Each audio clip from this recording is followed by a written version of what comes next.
Start कर रहे हैं परफॉर्मेंस मेजरमेंट। परफॉर्मेंस मेजरमेंट हमारा इम्पोर्टेंट चैप्टर है रिलेटेड टू पेपर। और इस हमारे पेपर के अंदर एमसीक्यू आएगा और वो कंफर्म है कि 10 मार्क्स का एमसीक्यू इस चैप्टर में से आता ही आता है। ठीक है, इस चैप्टर को अच्छे तरीके से प्रिपेयर करना है। स्टैंडर्ड कॉस्टिंग में से भी 10 मार्क्स का पेपर आता है। एटलीस्ट 10 मार्क्स वहां से भी आते हैं और 10 मार्क्स इस चैप्टर में से भी आएंगे।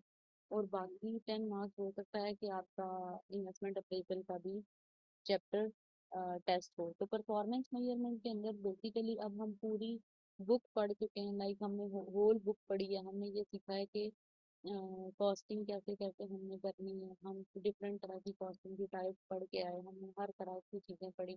जब कंपनी सारा काम कंप्लीट कर लेती है तो at end company performance measure करती है। मतलब कंपनी चेक करती है कि जो टारगेट, जो बजट्स बना के दिए गए थे, जो कुछ भी बना के दिया गया था, उसका रिजल्ट क्या है। एट एंड रिजल्ट हमें मेजर करना होता है। तो परफॉर्मेंस मेजरमेंट अब जब हम करेंगे तो हम सिर्फ और सिर्फ फाइनेंशियल फैक्टर के अंदर नहीं बल्कि नॉन फाइनेंशियल फैक्टर के अंदर भी देखेंगे कि परफॉर्मेंस मेजर कैसे होती है। तो इसके अंदर बहुत सारी चीजें हम कवर करने लगे हैं, स्पेशली रेशियोज जो कि इम्पोर्टेंट है। F3 के अंदर भी आपने वो रेशियोज पढ़ी हुई होंगी, फॉर्मूलाज, वही वाले फॉर्मूलाज यहाँ पे भी यूज होंगे। और उन फॉर्मूलाज को याद करना है, उन फॉर्मूलाज को फोकस करना है, उनसे ही आपका पेपर आएगा। अब इसके अंदर हमने फाइनेंशियल फैक्टर के अकॉर्डिंग, नॉन फाइनेंशियल फैक्टर के अकॉर्डिंग परफॉर्मेंस देखनी है। फिर बैलेंस स्कोर कार्ड क्या होता है, बैलेंस स्कोर कार्ड कैसे परफॉर्मेंस मेजर में काम आता है। फिर बेंच मार्किंग क्या होती है, ये कुछ इंपॉर्टेंट चीजें हैं। अच्छा, परफॉर्मेंस मेजर जब हम करेंगे तो हमें 4 सेक्टर के अंदर परफॉर्मेंस मेजर करनी है। यानी कि हमने ये देखना है कि वो कंपनीज जो रॉ मटेरियल को यूज करके वर्क इन प्रोग्रेस में से गुजरते हुए फिनिश गुड्स में जाती हैं, वो कैसे अपनी परफॉर्मेंस मेजर करेंगी। फिर जो इनटेंजिबल सर्विसेज देते हैं, लाइक जो के जैसे सर्विस या ऑपरेटिंग कॉस्टिंग था, उनकी परफॉर्मेंस कैसे मेजर होगी।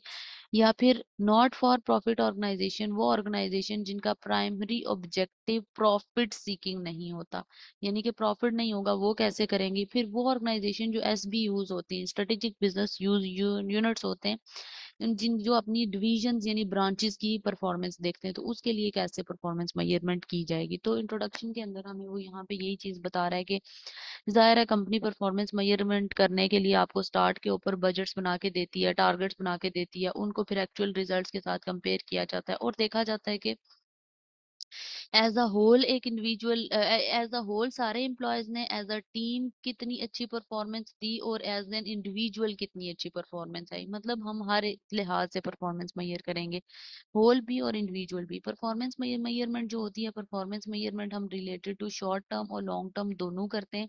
शॉर्ट टर्म के अंदर हमारा ऑब्जेक्टिव ये होता है कि हम कॉस्ट को कम कर सकें, यानी कि कम से कम खर्चा आए। और लॉन्ग टर्म के अंदर हम कस्टमर सेटिस्फेक्शन चेक करते हैं, जो कि बेसिकली फाइनेंशियल नहीं होती, ये नॉन फाइनेंशियल होगी। Customer satisfaction non financial objective ये भी अचीव करना है। किसी भी ऑर्गेनाइजेशन या कंपनी के जो डिफरेंट गोल्स होते हैं, हर कंपनी का गोल जो होता है वो दूसरी कंपनी से डिफरेंट होता है। मतलब हर कंपनी जो ऑपरेट कर रही होती है, अपना अपना गोल डिपेंड करता है कि आपकी किस तरह का बिजनेस है। कुछ कंपनीज होती हैं जैसे प्रॉफिट सीकिंग होती हैं। प्रॉफिट सीकिंग कंपनीज का ऑब्जेक्टिव ये होता है कि शेयर होल्डर की वेल्थ को मैक्सिमाइज करना, यानी कि शेयर होल्डर की वेल्थ को इंक्रीज करना और कॉस्ट को रिड्यूस करना, यानी कि ओवरऑल मार्केट के अंदर ग्रोथ, कंपनी बड़ी हो, मार्केट शेयर बढ़े। मार्केट शेयर का मतलब यह है कि नंबर ऑफ सेल्स इंक्रीज हो, ओवरऑल कंपनी इंक्रीज करे।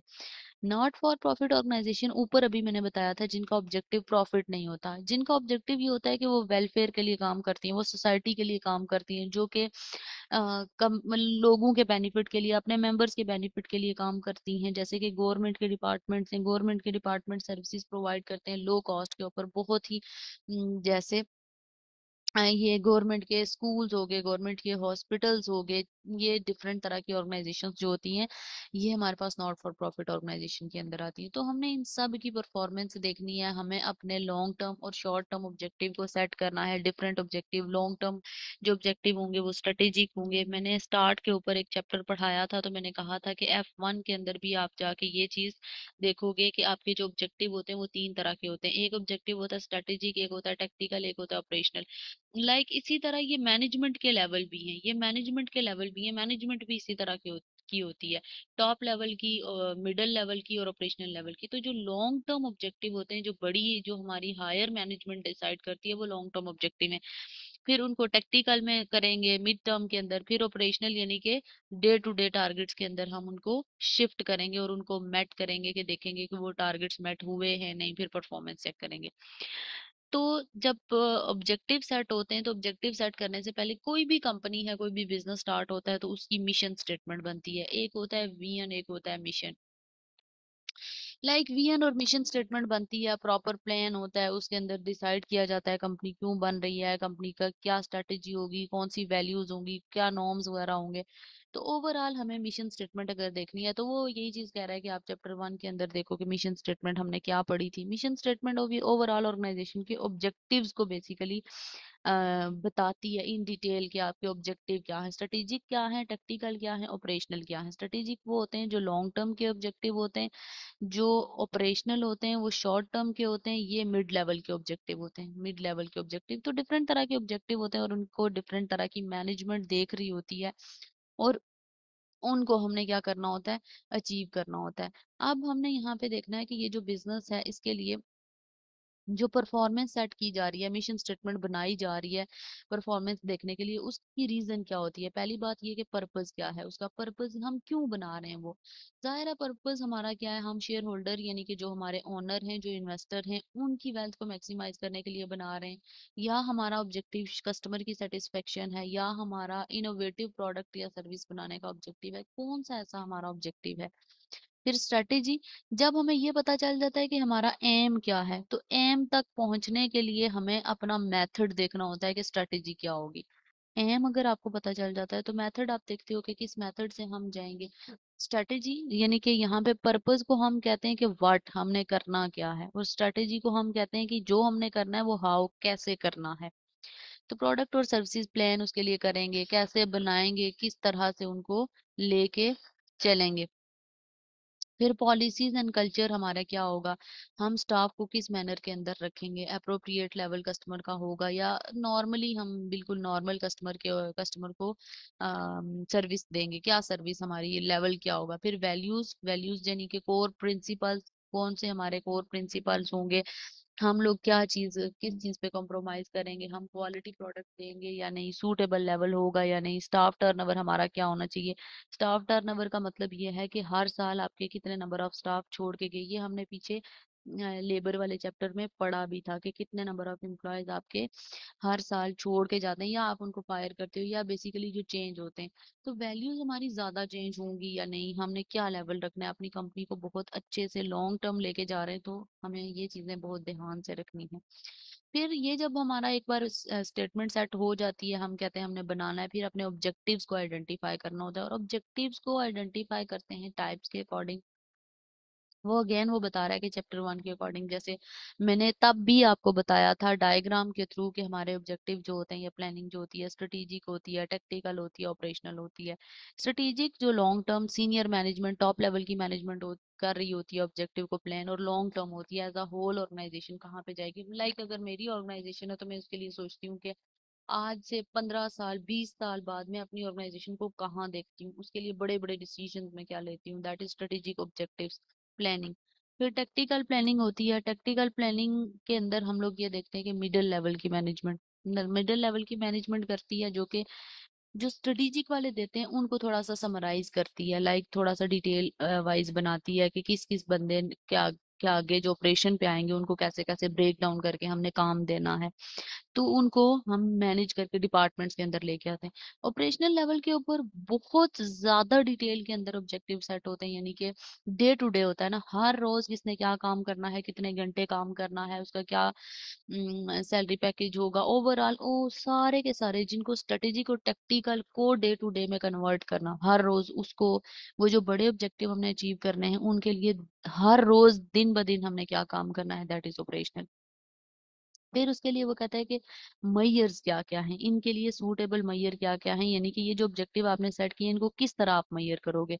जो स्ट्रेटेजिकल मैयर है वो ओवरऑल कंपनी की प्रॉफिटेबिलिटी बताती है, क्योंकि जो लॉन्ग टर्म ऑब्जेक्टिव है ना वो इसलिए सेट किए जाते हैं, जैसे मैंने आपको बताया कि आज से 15 साल बाद, 20 साल बाद हम अपने कंपनी को कहाँ देखना चाहते हैं, तो प्रॉफिट कितना होगा, यानी कि रिटर्न ऑन इन्वेस्टमेंट कितनी होनी चाहिए, हमारी सेल्स कितनी होनी चाहिए, बहुत बड़े लेवल पे हम लोग सोच रहे होते हैं। टेक्निकल के अंदर हम लोग डिपार्टमेंट वाइज देखते हैं कि हर डिपार्टमेंट के अकॉर्डिंग हमारे क्या बजट्स होंगे, क्या कॉस्ट आएंगी, क्या रेवेन्यू आएगा, और जो बजट हमें मिला था प्रॉफिट, उसके अकॉर्डिंग एक्चुअल कितना प्रॉफिट आ रहा है।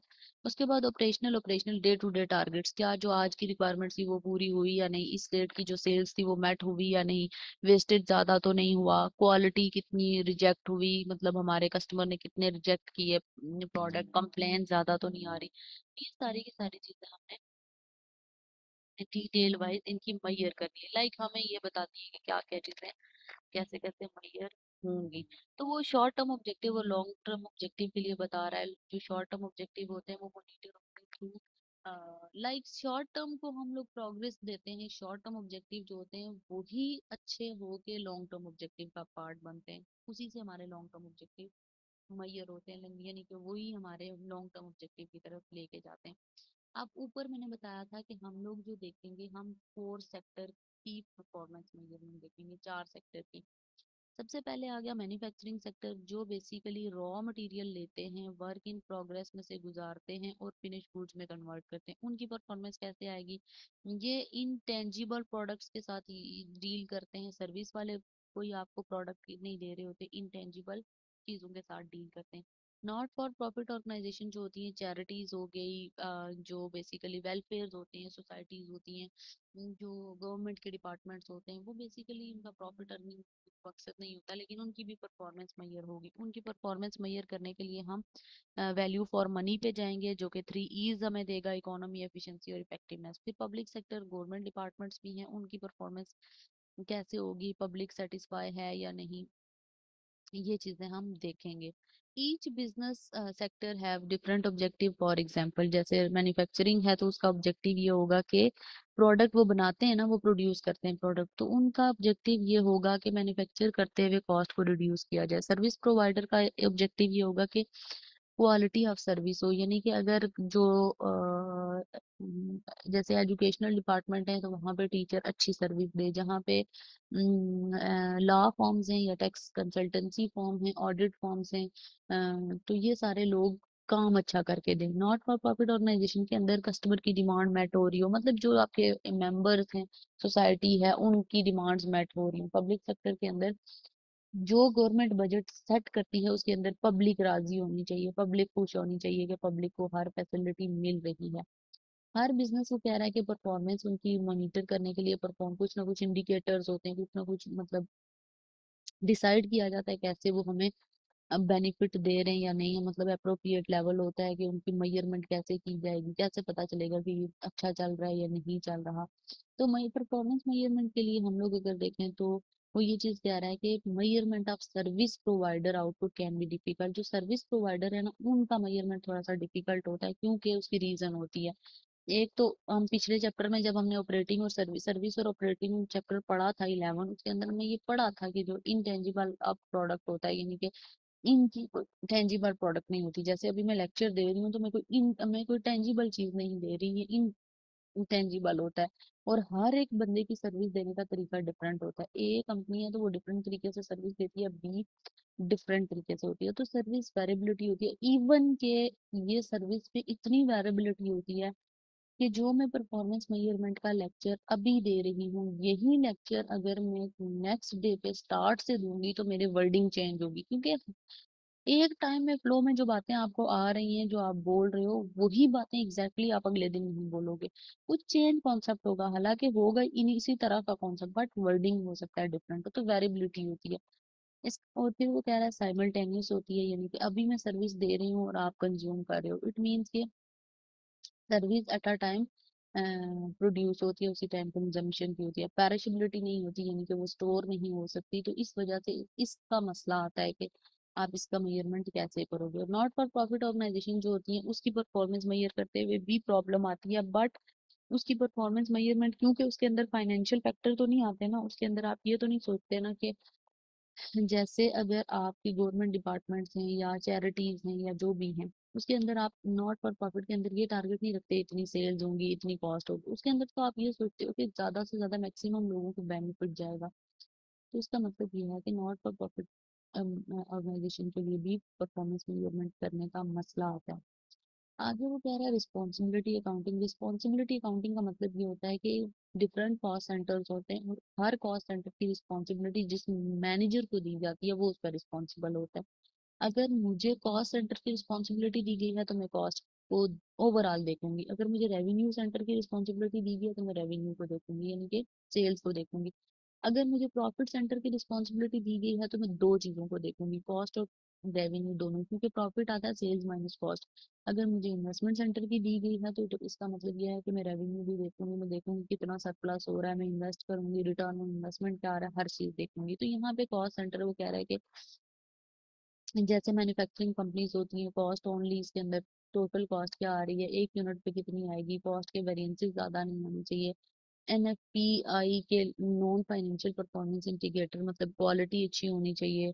परफॉर्मेंस जो होती है क्वालिटी, हम किसी क्वालिटी को पैसे में मेजर नहीं कर सकते। हम ये नहीं कह सकते कि ये डॉलर इतनी, ये चीज इतने डॉलर की अच्छी है। नो, हम ये कहते हैं ये चीज बहुत अच्छी है, ये चीज ये अच्छी नहीं है। तो डॉलर में नहीं मेजर कर सकते। प्रोडक्टिविटी एफिशिएंसी वगैरह कॉस्ट सेंटर का काम होता है देखने का।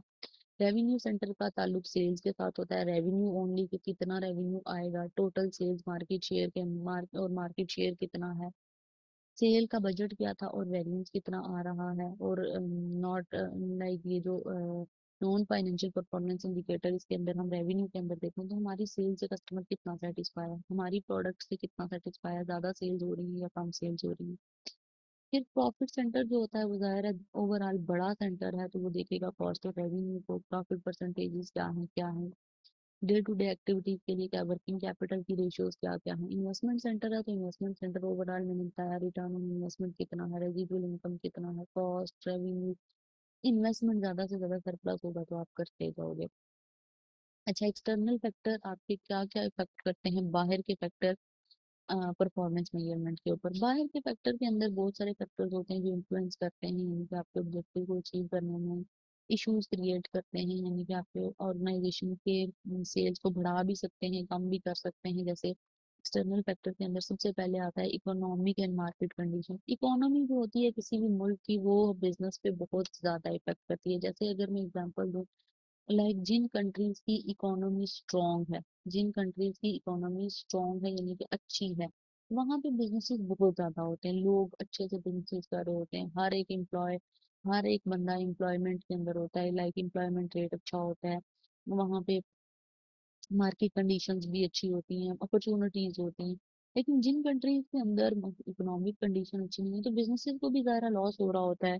ओवरऑल फैक्टर ऑफ प्रोडक्शन महंगे होते हैं, उनको प्रोडक्ट की प्राइस महंगी करनी पड़ती है, जब वो महंगी करते हैं तो कस्टमर लेते नहीं। तो बहुत सारे इशूज होते हैं। वो कहता है परफॉर्मेंस मेजरमेंट अगर हम बिजनेस की देखें तो फ्लेक्सिबल होनी चाहिए हमें, इकोनॉमी और मार्केट कंडीशन के अकॉर्डिंग। अगर उससे बियॉन्ड कंट्रोल जाएगा तो ज़्यादा एम्प्लॉयर मैनेजर की परफॉर्मेंस उसके हाथ में नहीं होती। जैसे अगर अगर मैं कॉस्ट कंट्रोल की जिम्मेदार हूँ, मेरी रिस्पॉन्सिबिलिटी कॉस्ट सेंटर है और पीछे से इन्फ्लेशन गवर्नमेंट कर रही है तो इसमें मेरा कोई कसूर नहीं है, मैं प्राइसेस नहीं बढ़ा रही, मेरा बजट से डिफरेंस आ रहा है तो वो मेरी अपनी गलती की वजह से नहीं आ रहा, वो गवर्नमेंट की वजह से आ रहा है। जैसे वो यहाँ पे कह रहा है कि डिमांड इंक्रीज का कंपेटिटर रिड्यूस। अगर कंट्री के अंदर कंपेटिटर रिड्यूस होते हैं तो डिमांड डिक्रीज हो जाएगी और प्राइसेस वो एडवर्टाइजिंग कैंपेन वगैरह के थ्रू प्राइसेस भी आपकी कंपेटिटिव रिड्यूस हो जाएंगे तो प्राइसेस भी आपकी आप लॉन्च कर सकते हो। लाइक आप बता सकते हो एडवर्टाइजिंग कैंपेन के थ्रू डिमांड को इंक्रीज करने के लिए प्राइस कम होती है तो फिर आप शायद डिमांड को भी बढ़ा लो प्राइसेस कम करके। तो डिफरेंट चीजें होती हैं जो इफेक्ट करती हैं। गवर्नमेंट रेगुलेशन, गवर्नमेंट बेसिकली क्या करती है, गवर्नमेंट का ताल्लुक होता है कि गवर्नमेंट कंट्री के अंदर इकोनॉमी को बेटर करे। अगर गवर्नमेंट इकोनॉमी को बेटर कर दे तो डेफिनेटली उस कंट्री के अंदर बिजनेसेस ग्रो हो पाते हैं, अच्छा बिजनेसेस करते हैं। अब वो कह रहा है कि गवर्नमेंट डायरेक्टली इफेक्ट कर सकती है प्राइवेट सेक्टर को भी, गवर्नमेंट सेक्टर को तो है ही उसी के होते हैं, प्राइवेट सेक्टर को भी गवर्नमेंट इफेक्ट कर सकती है। जैसे प्राइवेट सेक्टर के लिए बहुत सारी सब्सिडीज देती है गवर्नमेंट, टैक्स माफ कर देती है, टैक्स कम कर देती है, तो लोग ज्यादा से ज्यादा बिजनेस करते हैं। फाइन्स या कोटाज इतना नहीं लगाती, या इंटरेस्ट रेट कम कर देती है, तो लोग लोन ले लेके ज्यादा बिजनेस करते हैं, कंट्री के अंदर अच्छी प्रोग्रेस होती है। तो यहाँ पे वो कह रहे हैं जैसे competition act which prohibited anti-competitive agreements and any abuse of a dominant market like monopoly। एक कॉन्सेप्ट आपने सुना होगा, मोनोपोली क्या होती है, जहाँ पे एक ही सेलर हो और बाकी किसी सेलर को इंटर ना होने दे रहा हो, लाइक एक ही सेलर हो, सिंगल सेलर। तो वो ये चीज कह रहा है कि कंपटीशन एक्ट जो कि प्रोहिबिटेड करता है एंटी कम्पिटिटिव, जो कम्पिटिटिव खत्म करने वाले आर्ग्यूमेंट्स होते हैं उनको देखता है। तो मार्केट के अंदर ये नहीं होता कि आप सिर्फ एक डोमिनेटिंग पोजीशन हो, मार्केट के अंदर कंपटीशन होता है, लोग आते हैं और लोग बिजनेस स्टार्ट करते हैं, तो कंपटीशन होता है, वो एक अच्छी चीज है कि बिजनेस के लिए और कंट्री के लिए अच्छी चीज है। ऑफिस ऑफ फेयर ट्रेडिंग, मतलब फेयर ट्रेडिंग वाले ऑफिस भी गवर्नमेंट ने बनाए हुए हैं। गवर्नमेंट रूल्स रेगुलेशन की हम बात कर रहे हैं, गवर्नमेंट रेगुलेशन का मतलब है कि गवर्नमेंट के रूल्स बिजनेसेस को कैसे इफेक्ट करते हैं। तो गवर्नमेंट ने एक फेयर ट्रेडिंग का इदारा बनाया हुआ है जो कि ये देखता है कि कोई भी कंपनी एक्ट को ब्रीच ना करे, कोई भी कंपनी इलीगल ट्रेडिंग या इस तरह की कोई हरकत ना करे। इसके अलावा कंपनी ने, इसके अलावा गवर्नमेंट ने और भी रूल बनाए हुए हैं, जैसे टैक्स है, कुछ ऐसी चीजें जिनके ऊपर टैक्स होना जरूरी है, ठीक है। जैसे टैक्स अल्कोहल के ऊपर लगा हुआ है, पेट्रोल के ऊपर लगा हुआ है, ये यूके के अकॉर्डिंग बात कर रहे हैं, तो यूके के अकॉर्डिंग अगर टैक्स लगा हुआ है ताकि इसकी कम कंजम्पशन हो, ज्यादा कंजम्पशन ना हो, ज्यादा यूज ना हो। गवर्नमेंट सब्सिडी प्रोवाइड कर देती है, सब्सिडी का मतलब ये होता है गवर्नमेंट अपने पार्ट से कुछ बेनिफिट प्रोवाइड कर देती है, जैसे कुछ इंप्लॉयज के लिए ट्रेनिंग प्रोग्राम इशू कर देती है। जैसे आपने सुना होगा कि गवर्नमेंट ये जो इंटर्नशिप प्रोग्राम होते हैं वो अनाउंस करती है ताकि लोग सीखें चीजें, लोग फ्री ऑफ कॉस्ट सीखें, और गवर्नमेंट पे भी कर रही होती है, ये सब्सिडी होती है ताकि जिन कंपनीज के अंदर ये जो इंटर्नशिप वगैरह करके एम्प्लॉयज जाएं तो वो कुछ सीख के जाएं। इट मीन्स कि गवर्नमेंट अपना पार्ट कंट्रीब्यूट कर रही है कि पढ़े लिखे एम्प्लॉयज हों। फिर फाइन्स एंड कोटाज, गवर्नमेंट उन चीजों पे जो कि लाइक किसी चीज पे लिमिट लगाने के लिए कि वो ज्यादा प्रोड्यूस ना हो, उसके पे वो फाइन और कोटाज इम्पोज कर देती है, ज्यादा कर देती है कि ये चीज ना हो। या फिर कुछ चीजें जो बाहर से आ रही होती हैं, इंपोर्टेड चीजें ज्यादा आना शुरू हो जाए, तो गवर्नमेंट उसके ऊपर भी टैरिफ वगैरह और कोटाज वगैरह लगाती है। उसकी रीजन ये होती है कि अपने कंट्री की प्रोडक्ट्स को ज्यादा फरोग मिले। आगे वो कह रहा है कि अगर प्राइवेट सेक्टर ऑर्गेनाइजेशन, जो प्राइवेट ऑर्गेनाइजेशन होती हैं वो भी गवर्नमेंट से इफेक्ट होती हैं। और वो किस तरह इफेक्ट होती हैं कि अगर वो हो रही हूँ तो जाहिर है गवर्नमेंट डिफरेंट तरीके से इफेक्ट करती है। गवर्नमेंट को ज्यादा टैक्स नहीं लगाना चाहिए प्राइवेट सेक्टर की ऑर्गेनाइजेशन को। वो कहता है कि अगर government organisation effect, government affect करती है प्राइवेट ऑर्गेनाइजेशन को, तो इसका मतलब ये है कि परफॉर्मेंस के अंदर जो एक्सटर्नल फैक्टर आते हैं गवर्नमेंट की तरफ से उनको कंसिडर नहीं करना चाहिए। ज़ाहिर है वो तो, अगर मेरे अंडर परफॉर्मेंस आ रही है कि मैंने कॉस्ट को कंट्रोल करना है और गवर्नमेंट आगे लगा रही है कोई भी कोटा या चार्जेस या इन्फ्लेशन लेके आ रही है, तो उसमें मेरी परफॉर्मेंस चेक करते हुए इनको, कंपनी को ये नहीं देखना चाहिए कि मेरी परफॉर्मेंस अच्छी नहीं आई है।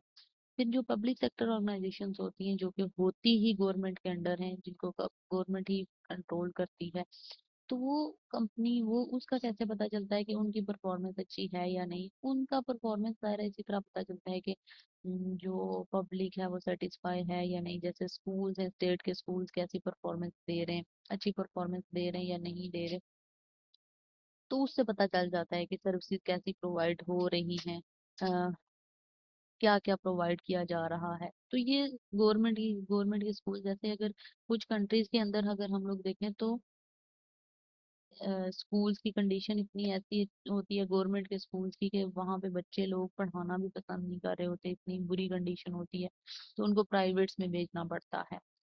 If we are trying to compare the performance of private organization that of a public organization, the different strategy need to be considered। ज़ाहिर है प्राइवेट वाले ज्यादा फोकस करते हैं क्योंकि प्राइवेट वाले पैसा लेते हैं, गवर्नमेंट वाले तो गवर्नमेंट का बजट यूज करते हैं ना, गवर्नमेंट का बजट होता है तो उसमें ज़रा थोड़ा मुश्किल होता है, परफॉर्मेंस अच्छी नहीं आती।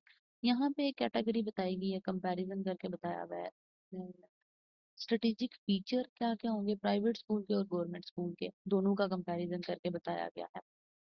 जनरल स्ट्रेटेजी गोल क्या है, प्राइवेट स्कूल के अंदर बहुत ज्यादा कम्पिटिटिवनेस होती है, यानी कि प्राइवेट स्कूल बहुत ज्यादा फोकस करता है कि हमारा नाम बने, हमारे हमारा जो लाइक और जो स्कूल उनके और कंपेटिटर्स हैं उनसे हम अच्छा परफॉर्म करें, हमारी रेपुटेशन अच्छी हो। गवर्नमेंट स्टेट का स्कूल जो है उन्होंने सिर्फ और सिर्फ मिशन अचीव करना होता है कि खाली मिशन पूरा हो। जनरल और फाइनेंशियल गोल क्या होते हैं?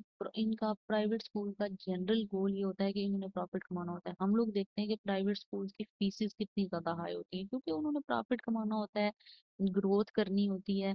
इसके अलावा उन्होंने मार्केट शेयर कमाना होता है, ज्यादा से ज्यादा स्टूडेंट उठाने होते हैं। और स्टेट वाले सिर्फ और सिर्फ कोशिश करते हैं कि कॉस्ट रिडक्शन हो और एफिशिएंसी हो, यानी कि मैक्सिमम स्टूडेंट्स को, मतलब मैक्सिमम पब्लिक को हम सेटिस्फाई कर सकें कम कॉस्ट के अंदर। वैल्यूज देखा जाए तो प्राइवेट वाले इनोवेट करते हैं, क्रिएटिविटी, गुडविल, अच्छी चीजें देते हैं। वो तो सिर्फ और सिर्फ पब्लिक को लाइक पब्लिक के साथ फेयरनेस और लाइक सिर्फ और सिर्फ पब्लिक को ये दिखाने के लिए कि हम लोग जो आपके टैक्सेस ले रहे हैं वो आप पे लगा रहे हैं, ये चीजें सिर्फ कोटा पूरा करते हैं। डिजायर्ड आउटकम यानी कि रिजल्ट क्या आता है इनका? रिजल्ट कस्टमर सेटिस्फेक्शन, इनका भी ये इनका आउटकम डिजायर्ड की चाहते हैं कि हमसे भी कस्टमर सेटिस्फाई हो, पब्लिक सेटिस्फाई हो। स्टेक होल्डर इनके कौन से होते हैं? ये लाइक कौन कौन से लोग वो हैं जिनका स्टेक होता है, इंटरेस्ट होता है, या जो जुड़े हुए होते हैं। फी पेयर और इधर टैक्स पेयर यानी कि पब्लिक, इंस्पेक्टर्स हो गए, लेजिस्लेटर्स हो गए, रूल्स वाले वाले लोग, गवर्नमेंट के लोग।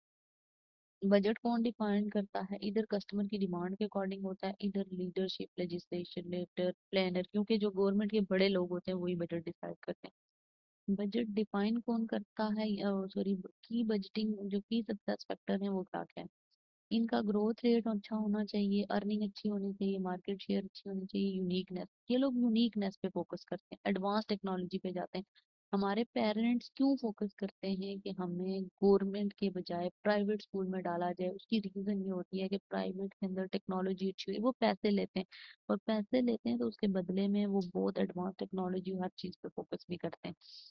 इधर ये बेस्ट मैनेजमेंट प्रैक्टिसेस, स्टैंडर्डाइजेशन हो, इकोनॉमी ऑफ स्केल हो, मतलब कॉस्ट कम आए और स्टैंडर्ड टेक्नोलॉजी हो। फिर आता है CSF। CSF क्या होता है? क्रिटिकल सक्सेस फैक्टर, यानी कि वो फैक्टर जिन पे हमें फोकस करना है, वो एरियाज जो बिजनेस के परफॉर्मेंस के लिए इम्पोर्टेंट हैं, जिनके ऊपर फोकस करना है, हमारे गोल तब अचीव हो सकते हैं। CSFs act as a common point of reference of a measure of success, मतलब ज़ाहिर है कॉमन पॉइंट है कि सक्सेस के लिए हमने मेजर करना है। जो हेल्प करता है कि हर एक बंदे को पता होता है कि क्या करना है बिजनेस की सक्सेस के लिए। जैसे 10 लोग इस कंपनी के अंदर हैं तो हर बंदे को अपना ऑब्जेक्टिव पता होगा, अपना गोल पता होगा। CSF क्योंकि डिफाइन हुआ हुआ होगा, एम्प्लॉयज को पता होगा कि क्या चीज मैंने करनी है, और सारे एम्प्लॉयज मिल के एफर्ट पुट करते हैं।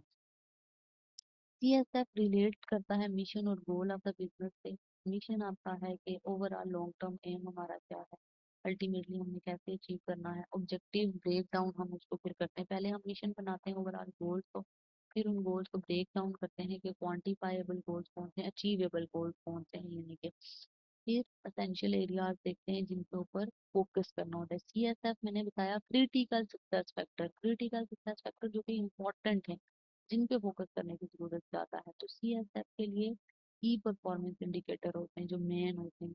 की परफॉर्मेंस इंडिकेटर उनको हम देखते हैं, वो फाइनेंशियल भी हो सकते हैं, नॉन फाइनेंशियल भी हो सकते हैं। जैसे यहाँ पे एग्जांपल दी गई है CSF और KPI की, तो यहाँ पे वो कह रहा है कि आपको इंडिकेटर हम बताते हैं कि जैसे CSF आपका क्रिटिकल सक्सेस फैक्टर क्या है। अब इस चीज को आपने अंडरस्टैंड करना है कि आपका ये जो है, ये क्रिटिकल सक्सेस फैक्टर, ये जो है ये आपका एम होगा बेसिकली। और ये की परफॉर्मेंस इंडिकेटर, इसके लिए जिन एरियाज पे, जिन चीजों पे आपने फोकस करना है, ये वो चीजें। अगर कंपेटिटिवनेस है तो इसके थ्रू आपने की परफॉर्मेंस इंडिकेटर इसके लिए क्या है, कैसे पता चलेगा कि कंपेटिटिवनेस है या नहीं। सेल ग्रोथ ज्यादा हो रही है यानी प्रोडक्ट का कस्टमर ज्यादा हो रही है या नहीं हो रहे। कस्टमर बेस हम कर सकते हैं, मार्केट में हमारी क्या पोजीशन है। रिसोर्स यूटिलाइजेशन, रिसोर्स को अच्छे तरीके से हम यूटिलाइज कर रहे हैं या नहीं कर रहे। रिसोर्सेज जो मिले हैं उसमें कितना रिजल्ट, कितना आउटपुट हमने कमाया है, प्रोडक्टिविटी कितनी है, quality of service, her unit पे कितनी क्वालिटी आई है, सप्लायर बेसिस के ऊपर हमारी क्या क्वालिटी है, कस्टमर कंप्लेन ज्यादा रिसीव होंगी या कम होंगी। तो ये बेसिकली कॉमन चीजें जो हमने देखा है। कस्टमर सेटिस्फेक्शन ज्यादा, कस्टमर सेटिस्फाई है या कम कस्टमर सेटिस्फाई हैं। बहुत सारे जो हमारे इनफॉर्मल डिसीजन हैं, जैसे बाहर के लोग हैं, बाहर के, तो उनके ऊपर हमारा क्या इफेक्ट आ रहा है, कस्टमर ज्यादा हो रहे हैं हर वीक के अंदर या कम हो रहे हैं, नए नए कस्टमर बनते जा रहे हैं या अगले भी छोड़ के जाते जा रहे हैं। क्वालिटी ऑफ वर्किंग लाइफ, कितने डेज एब्सेंट है हमारा, हमारी ऑर्गेनाइजेशन के अंदर काम करने का तरीका क्या है, ज्यादा देर लोग काम करते हैं, ओवर टाइम हम लगवाते नहीं, लोग हमारी जॉब से सेटिस्फाई नहीं, या नहीं, या लोगों को आने का दिल ही नहीं करता कंपनी में, एब्सेंटीज ज्यादा है, इनोवेशन है या नहीं, ज्यादा इनोवेशन है या कम इनोवेशन है, फिर रिस्पॉन्सिवनेस कैसी है, मतलब जो ऑर्डर एंट्री डिलेज हैं, एरर ज्यादा होते हैं या नहीं, लीड टाइम होता है ऑर्डर प्लेस करने से लेकर ऑर्डर रिसीव करने का तक का टाइम, वो ज्यादा है या कम, क्या सेटअप्स हम लगा रहे हैं, ये सारी चीजें बेसिकली फैक्टर्स हैं सीएसएफ के। क्वालिटी ऑफ आउटपुट क्या है, कस्टमर सेटिस्फेक्शन हो रही है या नहीं, रिजेक्ट रेट्स कितने हैं, ज्यादा रिजेक्ट रेट्स हैं या नहीं, कम रिजेक्ट रेट है। अच्छा, फिर रीवर्क कॉस्ट कितनी है, एक चीज रिजेक्ट होती है तो उस पर रीवर्क करना पड़ता है, तो वो रीवर्किंग कॉस्ट कितनी है, वारंटी कॉस्ट कितनी है, जो हमने एक मशीन थी उसको हमने कहा था कि अगर खराब होती है तो आप इसको ठीक करा सकते हो विद इन वारंटी, तो वो क्या वारंटी कॉस्ट बहुत ज्यादा तो नहीं हमने दे दी, जो लाइक हमने ऐसी वारंटी दे दी जिसमें हमें बहुत ज्यादा काम करना पड़ा। फ्लेक्सिबिलिटी कितनी है, अगर कोई डिमांड चेंज होती है, तो इन्वायरमेंट चेंज होता है, तो हमारी कंपनी उसके अकॉर्डिंग फ्लेक्सिबल है या नहीं, उसके लिए हम वॉल्यूम फ्लेक्सिबिलिटी देख सकते हैं, डिलीवरी फ्लेक्सिबिलिटी क्या है हमारे पास, प्रोडक्ट फ्लेक्सिबिलिटी क्या है, कोई भी चीज़ मतलब इन्वायरमेंट में कोई भी चीज़ चेंज होती है तो उसके अकॉर्डिंग हमारी कंपनी जैसे रिएक्ट करती है।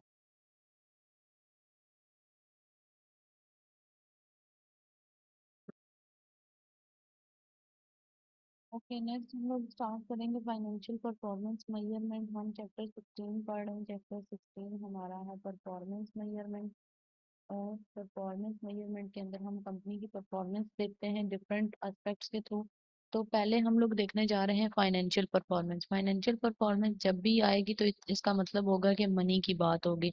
इसका मतलब ये होगा कि हम मॉनेटरी वैल्यू के अंदर जो परफॉर्मेंस है वो चेक कर रहे होंगे, यानी कि हम ये चीज देखेंगे कि हमारे पैसे कितने लग रहे हैं, यानी कि रेवेन्यूज कितने आ रहे हैं, कॉस्ट कितनी लग रही है, पैसों की बात करेंगे। तो यहाँ पे फाइनेंशियल परफॉर्मेंस मैयर जो होती है वो मॉनिटर करती है कि इनफ्लो और आउटफ्लोज कितने, इनफ्लो हमारा रेवेन्यू होता है और आउटफ्लो हमारी कॉस्ट होती है, ओवरऑल मैनेजमेंट क्या पैसा बिजनेस के ऊपर लगा रही है, क्या क्या इंफॉर्मेशन है, statement of profit and loss क्या है, स्टेटमेंट ऑफ फाइनेंशियल पोजीशन क्या आ रही है। तो ओवरऑल फाइनेंशियल परफॉर्मेंस मेजर करेंगे, कॉस्ट सेंटर्स के क्या क्या परफॉर्मेंस है फाइनेंशियली, कितने कितनी कॉस्ट उन्होंने सेव की है, प्रॉफिट सेंटर की क्या परफॉर्मेंस है, इन्वेस्टमेंट सेंटर की, जो जो जिसकी रिस्पॉन्सिबिलिटी है उससे पूछा जाएगा कि जैसे यहाँ पे एग्जांपल भी दी हुई है कि कॉस्ट रिडक्शन के अंदर उस कॉस्ट कंट्रोल जो कॉस्ट का रिस्पॉन्सिबल मैनेजर है उससे पूछेंगे हम कि कॉस्ट उसने कंट्रोल की है या नहीं, जो बजट उसको दिया गया था उससे मैच करेंगे एक्चुअल और देखेंगे कि उसने कॉस्ट कंट्रोल की है या नहीं। तो यहाँ पे हम सबसे पहले मैयर करने जा रहे हैं प्रॉफिटेबिलिटी, क्योंकि हम परफॉर्मेंस मैयर करने जा रहे हैं फाइनेंशियली।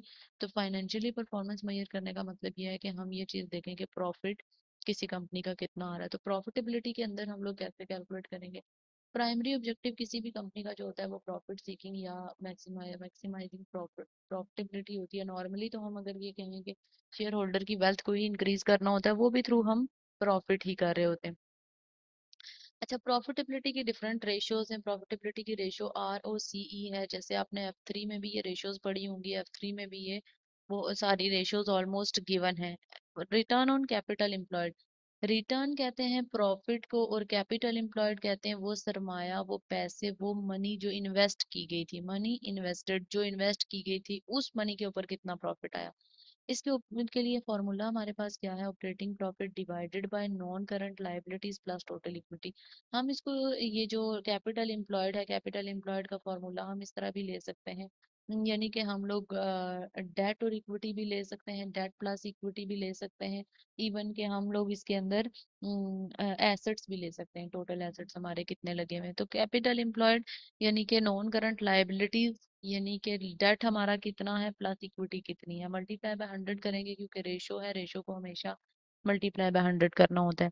इसके बाद प्रॉफिटेबिलिटी के अंदर पहली तो ROC आ जाएगी, return on sales, sales like हमारी सेल्स के अगेंस्ट कितना प्रॉफिट आ रहा है। तो हम यहाँ पे क्या करेंगे, operating profit divided by sales, तो मल्टीप्लाई बाय 100, क्योंकि रेशो है तो रेशो में परसेंटेज में आंसर चाहिए होगा। तो रिटर्न ऑन सेल्स का मतलब यह है कि आपका प्रॉफिट सेल्स के अगेंस्ट कितना हो रहा है। इसी तरह ग्रॉस मार्जिन होता है, एक ग्रॉस मार्जिन होता है, एक नेट मार्जिन होता है। लाइक ये जो रिटर्न ऑन सेल्स है इसको हम ऑपरेटिंग प्रॉफिट भी कहते हैं। और ग्रॉस मार्जिन जो है gross profit divided by revenue करेंगे। Operating profit, profit before interest and tax and after non production overheads, non production charge करने के बगैर जो हमारे पास after non production overhead charge है, लेकिन बिफोर इंटरेस्ट एंड टैक्स है, यानी कि इसमें से अभी हमने इंटरेस्ट और टैक्स लेस नहीं किया। जैसे यहाँ पे उसने एक्सप्लेन भी किया हुआ है कि return on capital employed basically हमें ये बताता है कि कोई इन्वेस्टर अगर कहीं पे पैसे लगाता है, इन्वेस्ट करता है, तो उसको कितना रिटर्न मिलता है। रिटर्न ऑन कैपिटल एम्प्लॉयड एक ऑपरेटिंग प्रॉफिट की परसेंटेज है कि कैपिटल एम्प्लॉयड आपने कितना लगाया उसमें से कितनी परसेंटेज आपको मिल रही है। मैं इन शॉर्ट अगर इसका मतलब ये बताऊं कि अगर आप कहीं पे $1 भी इन्वेस्ट करते हो तो उस पे आपको कितना प्रॉफिट मिला, that is your return on capital employed.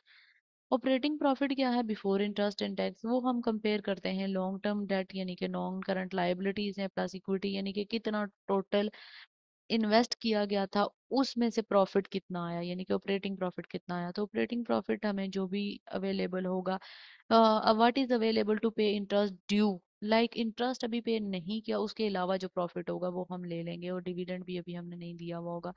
Return on capital employed के लिए अब हमें यह देखना है कि डिसीजन हमारे लिए क्या है, कि जितनी अच्छी होती है कंपनी के लिए, high return capital employed company के लिए अच्छी होती है, यानी कि कंपनी ज्यादा प्रॉफिट कमाती जा रही है, प्रॉफिट इंक्रीज होगा। मतलब अगर इंक्रीज होती है रिटर्न ऑन कैपिटल एम्प्लॉयड तो प्रॉफिट इंक्रीज हो रहा है, सेल्स अच्छी हो रही है, प्राइसेस हमारी बेटर हो रही है, कॉस्ट कंट्रोल हो रहा है। कैपिटल रिड्यूसिंग कैपिटल एम्प्लॉयड, मतलब अगर आपका ROCE अच्छा हो रहा है, इसका हाई होने का मतलब यह है कि जो कम कैपिटल एम्प्लॉयड है, यानी कि कम पैसे लगा के आप प्रॉफिट को बढ़ाते जा रहे हो, आप प्रॉफिट को इंक्रीज करते जा रहे हो, तो ये एक अच्छा अच्छा साइन है कंपनी के लिए। अच्छा, रिटर्न ऑन सेल्स के अंदर वो कह रहा है, मैंने पहले बताया कि रेवेन्यू का हम देखते हैं कि परसेंटेज रेवेन्यू के अगेंस्ट प्रॉफिट कितना बन रहा है। तो ये भी कंपनी के लिए जाहिर है ये रिटर्न ऑन सेल्स है, यहाँ पर रिटर्न तो प्रॉफिट ही होता है, तो वो भी कंपनी के लिए बढ़ना अच्छी बात होती है। ये हमें बताता है कि सेल प्राइस और सेल्स वॉल्यूम वगैरह अच्छे हो रहे हैं और कॉस्ट कंट्रोल हो रही है। इसके अलावा एसेट टर्नओवर होता है। एसेट टर्नओवर का मतलब यह है कि revenue divided by capital employed. Asset turnover का मतलब ये होता है कि आपने सेल्स कितनी की है, यानी कि जो कैपिटल एम्प्लॉयड लगाया था उसको कितना, कितने जल्दी आपने सेल्स में कन्वर्ट कर दिया है, यानी कि टर्नओवर कितने जल्दी हो गया है। इसीलिए वो कह रहा है कि ये बताता है कि how much revenue is generated, यानी कि अगर आपने $1 भी कहीं पे इन्वेस्ट किया तो उससे रेवेन्यू कितना जल्दी अर्न किया, यानी कि कितना जल्दी आपने उसको सेल्स में कन्वर्ट कर दिया है। ठीक है, सेल्स मतलब रेवेन्यू कितना आया है जी, ये भी जाहिर है टर्नओवर है, तो टर्नओवर यानी कि प्रॉफिट है, तो प्रॉफिट या टर्नओवर ये रेशो इसका सेल्स का बढ़ना अच्छी बात है, यानी कि कंपनी के लिए अच्छा साइन है कि आपकी कंपनी अच्छी तरफ मूव हो रही है। तो कैपिटल एम्प्लॉयड भी कम हो रहा है, लॉन्ग टर्म डेट की पेमेंट्स वगैरह हम करने के बाद रिटर्न कमा रहे हैं। ROCE, ROS and asset turnover can be use together, तीनों को इकट्ठे यूज किया जा सकता है पेपर के अंदर। कभी कभी एग्जामिनर ऐसा करता है कि आपको ये दो फिगर्स दे के ये पूछ लेता है, कभी कभी आपको ये दो दे के ये पूछ लेता है, तो फॉर्मूला रीअरेंज करने का तरीका आना चाहिए, फॉर्मूला में रिवर्स वर्किंग करना आनी चाहिए। इसका formula operating profit divided by capital employed is equal to operating profit divided by revenue and revenue divided by capital employed. तो बात एक ही है, तो हम इसको इस तरह से भी कैलकुलेट कर सकते हैं। आगे वो कह रहा है कि ये फॉर्मूला हम पार्शियल इंफॉर्मेशन अगर अवेलेबल हो, कम इंफॉर्मेशन अवेलेबल हो तो हम यूज कर सकते हैं। लाइक हमें सिर्फ रिटर्न ऑन सेल्स दिया हुआ हो या कुछ कम इंफॉर्मेशन दी हुई हो, ऐसा टर्नओवर गिवन हो, तो तब हम इसको रीअरेंज करके कैलकुलेट कर सकते हैं। अब यहाँ पे एक इलिस्ट्रेशन 1 हमें दी हुई है। इलिस्ट्रेशन 1 के अंदर वो कह रहा है कि कंपनी, इलिस्ट्रेशन 1 के अंदर वो हमें ये चीज कह रहा है कि company X and Y both are in retailing, एक रिटेलिंग कंपनीज हैं, बोथ एक्स और वाई दोनों रिटेलिंग कंपनीज हैं। हमें वो यहाँ पे ये चीज बता रहा है कि relevant information for the year ended, relevant information दी गई है 30 सितंबर 2000 X5 की, और रेवेन्यू दिया गया है हमें, ऑपरेटिंग प्रॉफिट दिया गया है हमें, और कैपिटल एम्प्लॉयड दिया गया है। वो कह रहा है it is possible to calculate return on capital employed, return on sales and return on asset above information, like इन तीनों इंफॉर्मेशन से हम कैलकुलेट कर सकते हैं। लेट से अगर मैं सिर्फ और सिर्फ एक्स की वर्किंग करूं, वाई की आप कर लीजिएगा, सेम उसी तरह ही होगी। एक्स की वर्किंग अगर मैं करूं कंपनी एक्स के लिए, तो कंपनी एक्स के लिए मैंने return on capital employed calculate करना है, मैंने ROS कैलकुलेट करना है, और मैंने एसेट टर्नओवर कैलकुलेट करना है। ROCE का मैंने क्या फॉर्मूला बताया कि हम लोग क्या करते हैं, हम जो प्रॉफिट होगा उसको डिवाइड कर देंगे कैपिटल एम्प्लॉयड के साथ। तो हमारा प्रॉफिट कितना है, यहाँ पे हम देखें अगर, तो ऑपरेटिंग प्रॉफिट दिया हुआ है 10,000 का। मैं यहाँ पे डिवाइड करूंगी 10,000 divided by capital employed x company का कितना है 50,000। 50,000 ये आ गया, मल्टीप्लाई बाय 100 कर दूंगी, इसकी परसेंटेज आ जाएगी। ये 10 divided by 50 multiply by 100 is equal to 20%। अच्छा, ROS के लिए हमने रिटर्न ऑन सेल्स का हमने क्या पढ़ा था कि प्रॉफिट हम इसमें भी यूज करेंगे, डिवाइडेड बाय हम क्या करेंगे, रेवेन्यू, यानी कि सेल्स या रेवेन्यू आप कह सकते हो, रेवेन्यू या सेल्स मल्टीप्लाई बाय 100 करेंगे। तो प्रॉफिट इसमें भी कितना है हमारे पास, 10,000 ही है, और रेवेन्यू ये दिया हुआ एक्स कंपनी का 80,000 रेवेन्यू है, इसको मैंने यूज किया और मल्टीप्लाई बाय मैंने 100 कर दिया, 10 डिवाइडेड बाय 80 मल्टीप्लाई बाय 100, ये आपका आ जाएगा 12.5%। लास्ट रेशियो हमारे पास है एसेट टर्नओवर। एसेट टर्नओवर के लिए भी हमने यही पढ़ा पढ़ा था कि रेवेन्यू आपका कितना आ रहा है कैपिटल एम्प्लॉयड से, लाइक कैपिटल एम्प्लॉयड कितना यूज करके रेवेन्यू आ रहा है आपके पास। तो रेवेन्यू हमारे पास कितना है, 80,000 का रेवेन्यू, और कैपिटल एम्प्लॉयड एक्स कंपनी की बात कर रहे हैं तो 50,000 है, तो वो हमें ये बताएगा कि इसकी रेशियो आ रही है 1.6, इसकी रेशियो आ रही है आपके पास 1.6। और हम लोगों ने ये भी सोच पढ़ा है कि हम लोग तीनों को इकट्ठे भी कैलकुलेट कर सकते हैं। ROCE इज इक्वल टू, हमने कहा था ROS multiply by are asset turnover, multiply by asset turnover. तो ROS हमने क्या कैलकुलेट किया, आप यहाँ पे देखो, ROS हमने किया है 12.5%। तो 12.5% आप करोगे परसेंटेज, या आप 0.125 आप करके कर सकते हो, मल्टीप्लाई बाय 1.6, आप इसको मल्टीप्लाई करोगे तो आपका आंसर आएगा 0.2 या 2%, सॉरी 0.2 या 20%। तो आप देखो ये आंसर और ये आंसर दोनों सेम है। तो कलेक्टिवली भी वर्किंग हो सकती है, अगर आपके पास ये और ये डाटा सॉल्व्ड है तो आप ये कैलकुलेट कर सकते हो इजीली, आपके पास डायरेक्टली रेशियो निकल आएगी, आपको फॉर्मूला अप्लाई करने की जरूरत नहीं पड़ेगी।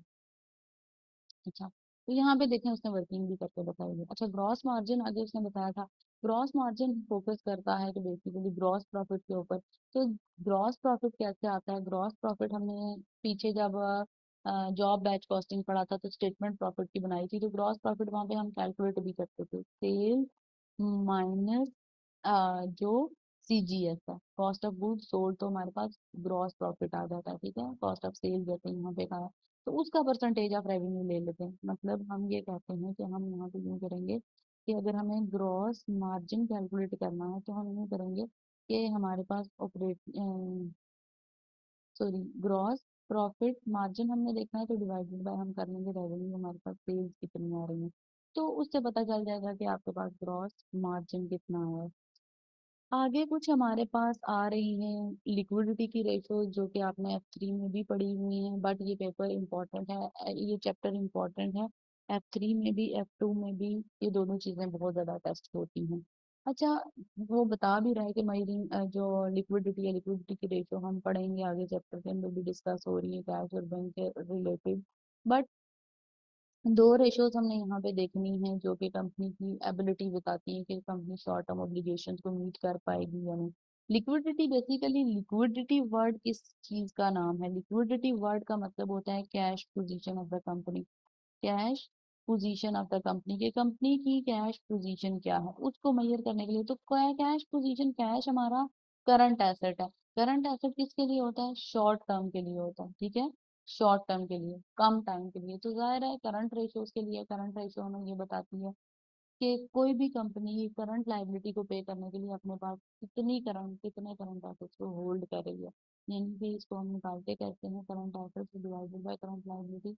और ये हमें ये बताती है कि कंपनी शॉर्ट टर्म लाइबिलिटी को पे करने के लिए, यानी कि जो विद इन 1 ईयर लाइबिलिटीज हैं शॉर्ट टर्म, उनको पे करने के लिए अपने पास कितने एसेट्स उसके पास हैं। तो इसका जो नॉर्म है, जो स्टैंडर्ड है, वो रेशियो एक्सेस 1 होता है। लाइक रेशियो का जो स्टैंडर्ड बना हुआ है ना, नॉर्म बना हुआ है, वो ये कहते हैं कि आपका 1:1 सॉरी 2:1 होना चाहिए। 2:1 का मतलब ये है एक लाइबिलिटी को पे करने के लिए आपके पास दो एसेट्स का होना जरूरी है, इसीलिए उसने कहा है कि एक्सेस वन, ये वन से ऊपर होनी चाहिए ये रेशो। ठीक है, तो ये रेशो ज्यादा होनी चाहिए। Decrease in the ratio, ratio year on year अगर कम से कम होगी, इसका मतलब ये है कि इंडस्ट्री शॉर्ट टर्म लिक्विडिटी को मेंटेन नहीं कर पा रही, इंडस्ट्री को प्रॉब्लम्स आ रही हैं, प्रॉब्लम फेस हो रही है, वो नहीं अपनी जो वर्किंग कैपिटल है, रिसीवेबल्स हैं, उनको सही से मैनेज नहीं कर रही।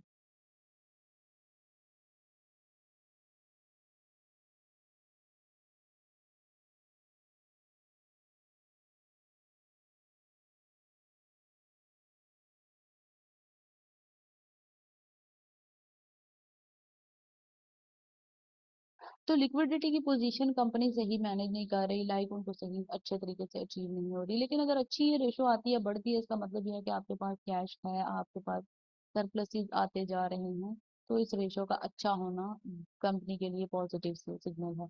अच्छा, करंट रेशो जो होती है ना, उसके अंदर हम सिर्फ करंट एसेट्स को देखते हैं। करंट रेशो करंट एसेट्स को बताती है। अब एसेट टेस्ट रेशो है, एसिड टेस्ट रेशियो है, तो एसिड टेस्ट रेशियो में क्या हम करते हैं, हमारे पास होते हैं करंट एसेट्स। करंट एसेट्स के अंदर हमारे पास होता है कैश होता है, अकाउंट रिसीवेबल्स होते हैं, अच्छा इसके बाद cash, cash in hand, cash at bank होता है, इसके अलावा इन्वेंट्री होती है। असल मसला ये होता है कि आपके जो करंट एसेट्स होते हैं उसमें से अकाउंट रिसीवेबल का भी इतना मसला नहीं है, कैश का भी इतना इशू नहीं है, बट इन्वेंट्री जो होती है वो सेल होने में टाइम लेती है। इन्वेंट्री जो होती है वो टाइम टेकिंग होती है। जब time taking inventory like sale होने में टाइम लेगी, तो इसलिए हम जब एसिड टेस्ट रेशियो को करेंगे, तो एसिड टेस्ट का मतलब ये है कि मोस्ट लिक्विड रेशियो।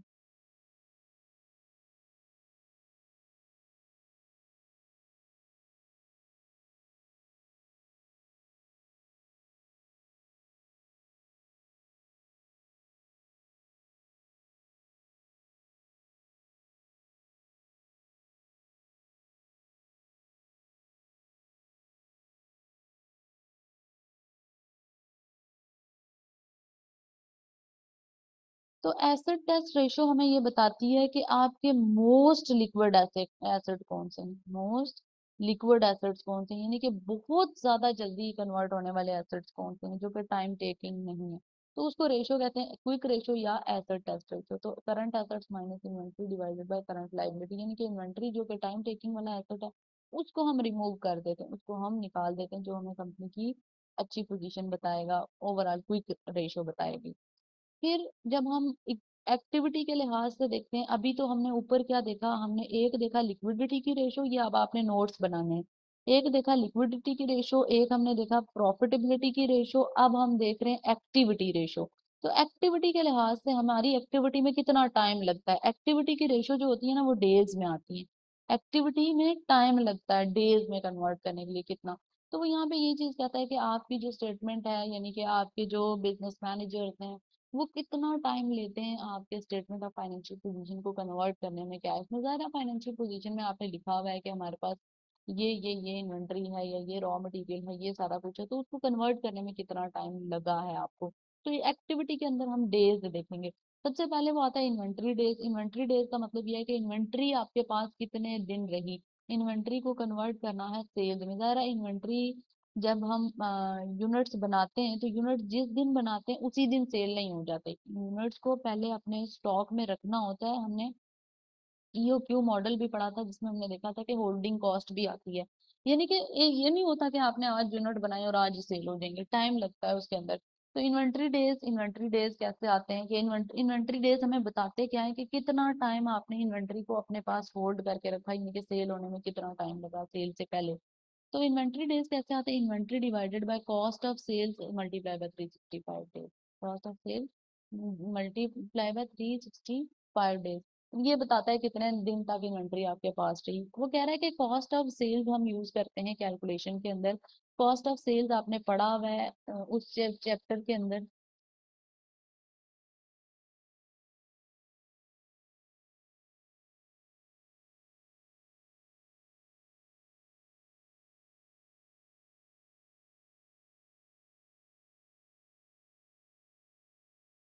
तो इन्वेंट्री कॉस्ट ऑफ सेल्स हम कैसे कैलकुलेट करते थे, ओपनिंग इन्वेंट्री ओपनिंग जैसे हमने वो चैप्टर पढ़ा था अब्जॉर्प्शन और मार्जिन कॉस्टिंग के अंदर, हम स्टेटमेंट बनाते थे ओपनिंग प्लस परचेजेस या प्रोडक्शन हम करते थे, प्लस परचेजेस या प्रोडक्शन माइनस हम करते थे सेल। ठीक है, सॉरी माइनस क्लोजिंग इन्वेंट्री करते थे, क्लोजिंग इन्वेंट्री। तो इससे आपके पास कॉस्ट ऑफ सेल्स आ जाती है। कॉस्ट ऑफ सेल्स आप यूज करते हो किधर, इधर इन्वेंट्री डेज निकालने के लिए कि कितने डेज आपको लगे इन्वेंट्री को अपने पास रखने के लिए। वो कह रहा है कि अगर ये रेशियो इंक्रीज हो रही है, होल्डिंग पीरियड इंक्रीज हो रहा है, तो कंपनी को प्रॉब्लम फेस करनी पड़ रही है कि कंपनी की प्रोडक्ट जल्दी सेल नहीं हो रही, कंपनी की इन्वेंट्री ऑब्सोलीट हो जाएगी, आउट ऑफ फैशन हो जाएगी, टर्नओवर जल्दी नहीं हो रहा, रेशियोज आपकी डिक्रीज हो रही हैं, यूनिट्स कोई ले नहीं रहा। तो इसका मतलब ये है कि अगर इस रेशियो के अंदर डेज इंक्रीज हो रहे हैं, लाइक आपके डेज बहुत ज्यादा नॉर्मल साइकिल से बढ़ रहे हैं, तो कंपनी प्रॉब्लम फेस कर रही है, यानी कि कंपनी की प्रोडक्ट को लाइक नहीं मिल कर पा रहा है। तो वो इश्यू आता है कि आपकी शायद प्रोडक्ट अनपॉपुलर है, या फिर कोई ऐसा इशू है कि आप प्रॉपर कंपेयर नहीं कर रहे, बहुत सारी रीजन हो सकती है। लेकिन अगर डिक्रीज हो रहा है, that is good sign for company, जो कि अच्छा है कि कंपनी कम से कम दिनों में अपनी इन्वेंट्री को सेल कर ले, और सेल करेगी तो ये जाहिर है इससे आपके पास कैश भी आएगा, आपका वर्किंग कैपिटल भी अच्छा होता जाएगा, और आप कंपनी को स्ट्रगल नहीं करना पड़ेगा, कंपनी की लिक्विडिटी पोजीशन भी काफी बेहतर होगी। आगे वो कह रहा है रिसीवेबल डेज। रिसीवेबल डेज का मतलब यह है कि वो कस्टमर जिनको हमने क्रेडिट दिया हुआ है, उनसे पैसे लेने में कितने दिन तक, कितने दिन लगे। जाहिर है ऊपर हमने इन्वेंट्री होल्डिंग पीरियड देखा है कि कितने दिन तक इन्वेंट्री होल्ड करके रखी, उसके बाद हमने किया होगा इन्वेंट्री को सेल। सेल हमने सारा कुछ कैश पे नहीं किया होगा, कैश पे हमेशा नहीं होता, सेल आपकी क्रेडिट पे भी होती है। अच्छा, क्रेडिट पे सेल किया तो कितने दिन लगे वो पैसे रिसीव करने में, रिसीवेबल डेज। रिसीवेबल कितने रिसीवेबल थे, यानी कि कितने पैसों के का उधार दिया हुआ डिवाइडेड बाय क्रेडिट सेल्स, कितनी क्रेडिट सेल्स की है मल्टीप्लाई बाय 365 डेज, क्योंकि आपको बता देता है कि कितने दिनों में आपने वो रिसीवेबल्स अचीव किए हैं। अच्छा, वो कह रहा है कि ये बताता है कि कंपनी रिसीवेबल कितने टाइम में पे करेगी, जो उनके ऊपर ड्यू है, कितने दिनों में आपने लेने हैं। सम टाइम वो कहता है कि इसको हम ब्रेक डाउन करते हैं रेवेन्यू इनटू कैश, यानी कि credit sale is not available. अगर आपके पास क्रेडिट सेल्स नहीं दी हुई तो आप कैश सेल्स को भी यूज करके कैलकुलेशन कर सकते हो, क्योंकि पर्पस तो हमें कैलकुलेशन करनी होती है। अगर क्वेश्चन के अंदर क्रेडिट सेल मेंशन नहीं है, तो जो सेल्स हैं आप वो ही यूज कर लोगे। In which case revenue is used as a place of credit sale. मैंने ऑलरेडी बता दिया कि ये अज्यूम करना है, ये अजम्पशन लेना है कि अगर क्रेडिट सेल्स गिवन नहीं है तो हम कैश सेल्स को भी यूज करेंगे। अगर ये रेशो इंक्रीज हो रही है, इसका मतलब ये है कि कंपनी स्ट्रगल कर रही है, कंपनी को कस्टमर पैसे जल्दी वापस नहीं कर रहे, जिसके अंदर क्रेडिट चेक्स प्रॉपर नहीं है, लोग जो आपका क्रेडिट कंट्रोल डिपार्टमेंट है वो सही से काम नहीं कर रहा, वो इनवाइस टाइम पे नहीं बना रहा, वो कस्टमर्स को कॉल नहीं कर रहा कि आप पैसे पैसे देने हैं, आपका ड्यू बैलेंस है आप पे करें, तो वो इश्यूज आते हैं। लेकिन अगर डिक्रीज होता है तो इसका मतलब ये है कि कंपनी के रिसीवेबल इंप्रूव हो रहे हैं, कंपनी जल्दी जल्दी पैसे ले रही है, तो कंपनी की प्रॉफिटेबिलिटी भी बढ़ेगी, लिक्विडिटी भी बढ़ेगी। आगे आ जाता है पेएबल डेज। रिसीवेबल डेज का ताल्लुक होता है कस्टमर्स के साथ, पेएबल डेज का ताल्लुक होता है सप्लायर्स के साथ, यानी कि जिन लोगों से हमने उधार लिया है। जाहिर है हम अपने कस्टमर को उधार ले रहे हैं, दे रहे हैं, तो हम भी तो, हमें भी तो कोई ऑफर कर सकता है, हम अपने सप्लायर से भी तो उधार ले सकते हैं।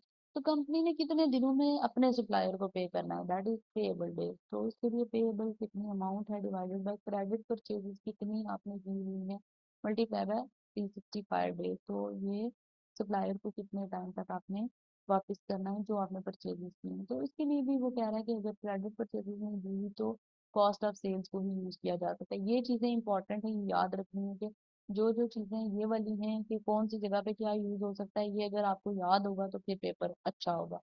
अच्छा, अगर ये रेशियो इंक्रीज हो रही है, इस इट मीन के कंपनी के पास पैसा ही नहीं है कि कंपनी दे सके, कंपनी पे कर सके। सप्लायर आपको, आपका सप्लायर के साथ रिलेशनशिप अच्छा नहीं होगा, लाइक कंपनी के पास पैसे नहीं है तो सप्लायर आपको नेक्स्ट टाइम ऑफर नहीं करेगा, नेक्स्ट टाइम आपको महंगी करके देगा।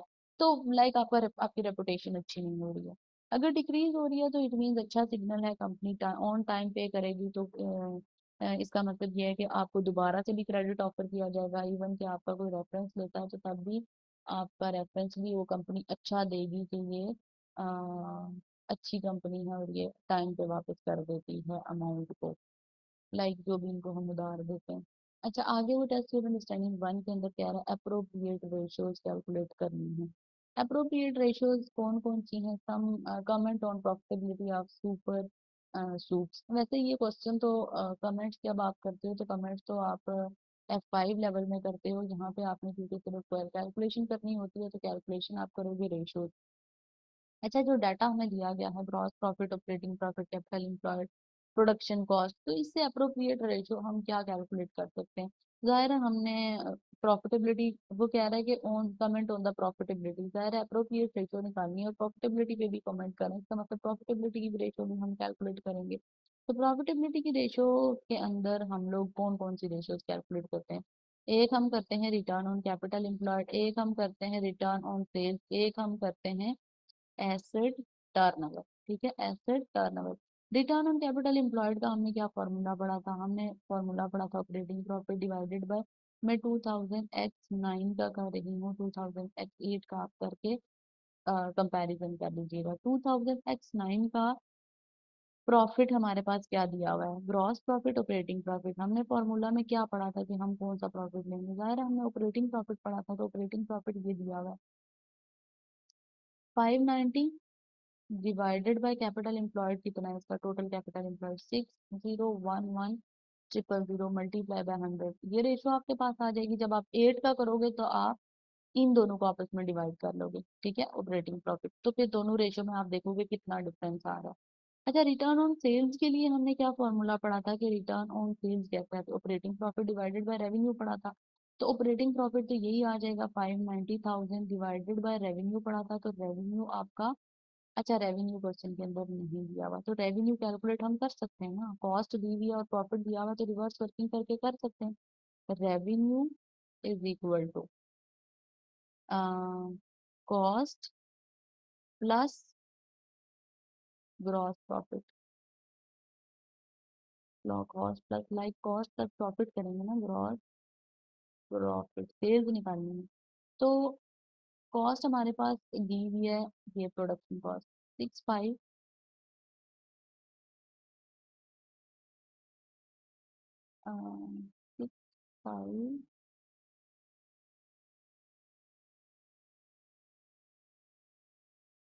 653800 प्लस जो हमारे पास ग्रॉस प्रॉफिट दिया हुआ, ग्रॉस प्रॉफिट दिया हुआ 300600। तो यहाँ से आपका रेवेन्यू आ जाएगा। एक मिनट में इसको कैलकुलेट करके भी बता देती हूँ।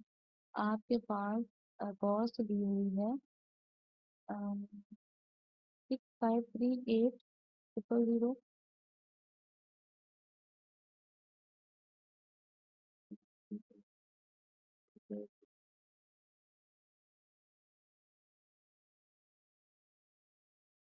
प्लस 300600, ये आपके पास वैल्यू आ जाएगी रेवेन्यू की 954400। तो आप यहाँ पे ले लोगे 954400। तो ये आपका रिटर्न ऑन सेल्स आ जाएगा मल्टीप्लाई बाय 100 हमने करना। एसेट टर्नओवर के अंदर हम लोग ने क्या पढ़ा था? Revenue divided by capital employed. Revenue हमारा आया हुआ है 954400 divided by capital employed. Capital employed है 601100। इनके आंसर जो आएंगे उनको आप इन दोनों के आंसर को मल्टीप्लाई करके डायरेक्टली भी निकाल सकते हो। अब इसी तरह आपने 2000 X8 की रेशियो निकालनी है सारी, इसी तरह वर्किंग करनी है सेम। फिर आपने कंपैरिजन करना है। कंपैरिजन के अंदर आपने ये देखना है कि रेशियोज बेसिकली बढ़ रही है या कम। एक साल से अगर दूसरे साल की रेशियो बढ़ रही है तो इट मीन के कंपनी अच्छी सिचुएशन में जा रही है, कंपनी का रिकॉर्ड अच्छा हो रहा है। लेकिन अगर बुरी सिचुएशन में जा रही है तो उसका मतलब कंपनी स्ट्रगल कर रही है। तो कमेंटिंग तो F2 लेवल पे नहीं आती, कमेंटिंग F5 लेवल पे आती है। बट आपको पता होना चाहिए कमेंटिंग करनी कैसे होती है।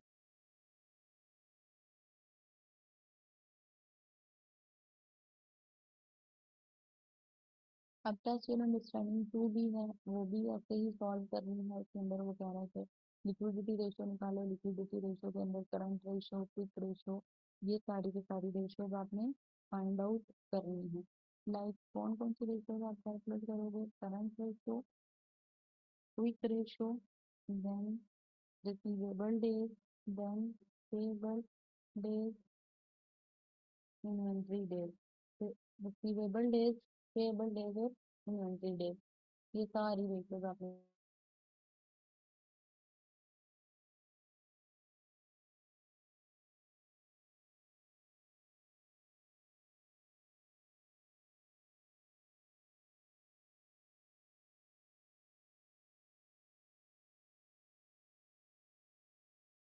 तो करंट रेशो, अगर आप करंट रेशो कैलकुलेट करोगे तो करंट रेशो के लिए आपने क्या यूज करना है? करंट रेशो के लिए हमने क्या पढ़ा था कि आप क्या यूज करोगे? Current asset divided by current liability, ठीक है। तो करंट एसेट्स आपने देखने हैं कौन कौन से करंट एसेट्स हैं। करंट एसेट्स के अंदर हमारा क्या होता है? कैश भी करंट एसेट है। अच्छा, उसके बाद इन्वेंट्री भी करंट एसेट है, उसके बाद रिसीवेबल्स भी करंट एसेट्स हैं, और short term investment, with in 1 year investment, ये भी हमारा एसेट है, ठीक है। तो आप इन सारी वैल्यूज को ऐड करोगे तो करंट एसेट्स आ जाएंगे। लाइक करंट एसेट्स के लिए आपको क्या क्या यूज करना है? सबसे पहले आपके पास आ जाएगा 147.9, ये प्लस आप कर लोगे 393.4 प्लस 53.8 प्लस 6.2, ठीक है। ये एसेट्स आ जाएंगे, डिवाइडेड बाय आपने करंट लाइबिलिटीज करनी है। Current liabilities, other current liability और ट्रेड पेबल उसमें दिए में, तो हमारे पास ये कितना आ जाएगा? Current liabilities,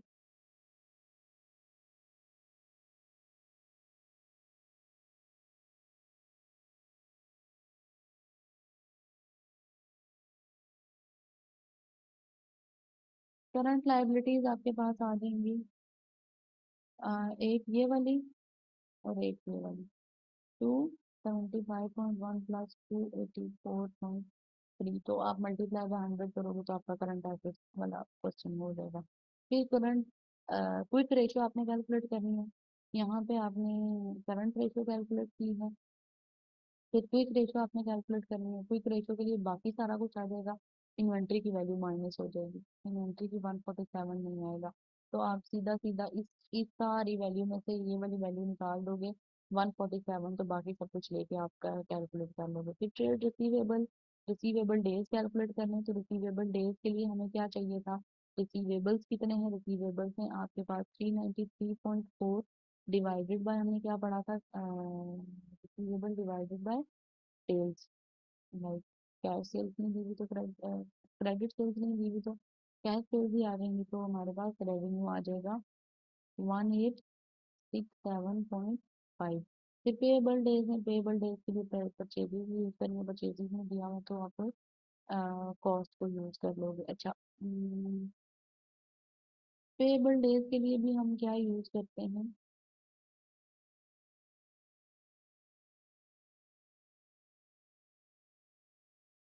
to trade payables में 275.1 divided by divided by revenue minus, like cost हमें चाहिए ना, हमें कॉस्ट चाहिए। तो कॉस्ट कैसे आएगी? कॉस्ट ऑफ सेल जैसे हम लेते हैं, तो हम लोग sale is equal to cost plus profit करते होते हैं ना। तो अब हमें यहाँ से कॉस्ट चाहिए, ये दोनों फिगर गिवन है, तो हम इन दोनों को माइनस कर लेंगे आपस में। 1867.5 माइनस 489 का ग्रॉस प्रॉफिट, तो इससे आपको पेएबल डेज आ जाएंगे। उसके बाद इन्वेंट्री डेज अगर हमने निकालने हैं, तो इन्वेंट्री के लिए हमारे पास इन्वेंट्री कितने की है? 147.9 डिवाइडेड बाय 147.9 डिवाइडेड बाय, इसके लिए भी कॉस्ट ऑफ सेल चाहिए, तो कॉस्ट ऑफ इसको मल्टीप्लाई बाय 365 डेज आप करेंगे तो सेम वर्किंग आपने करनी है। 1867.5 माइनस 489.3 मल्टीप्लाई बाय 365 डेज। तो इस तरह से आपकी ये टेस्ट अंडरस्टैंडिंग भी सॉल्व हो जाएगी।